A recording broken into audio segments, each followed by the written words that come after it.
Here's a little clip on the overflow that I put in the turtle pond. Right there, I had to do a little bit of modification, but what that is that's a jet that goes in a hot tub or goes in a swimming pool where water comes out of, and it's got that little swivel head on it. Well, I went to my pool store and bought that, and it's got threads on the other side, so we were able to thread it in there. I actually drilled the flange and put 4 stainless steel screws on that. So what I did is I drilled the 2.5-inch hole through the liner, through the styrofoam, and through the plywood at the same time. And then I drilled through the other side where my tongue and groove is. And then that's got, what that flange has behind it is a gasket and silicone. So I siliconed it, put the gasket on, squashed the whole thing on there, put the stainless steel screws in, so that's tight against the liner. And then I re-siliconed around it and siliconed the stainless steel screw. So as you can see, right now the pond's at the water level that I want it at.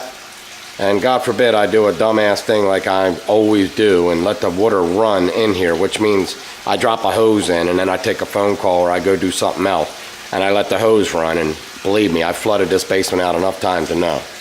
But anyway, the water will go into that once it reaches that level, which is only 1 inch higher than these rocks, which is no catastrophe. And it goes in that, it goes through the wall in the pipe, and as you can see, it comes out of the wall right there, and it goes down into the trap, and then I've got a check valve right there, and then it ties into my main plumbing for this sink. And there's my sink. So that's just the plumbing from the sink, and I've got the overflow drain on the other side of the pond, comes through the wall, drops down in there, hits this check valve, and goes into there. And that's how it works. Look at all my cleaning products. Soft soap, that's A33. I'll do a little show on A33. That's a disinfectant I use for my snakes. Mr. Clean salt shaker. That salt shaker's for this guy.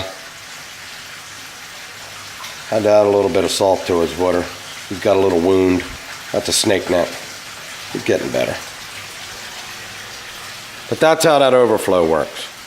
So worst case scenario, that rock right there will still be above water, which it doesn't matter if the thing, if I filled it all the way up. I mean, the turtles can swim, obviously. But at least now I can sleep at night. And we've already checked it and it works good. So I'm happy. Overflow out.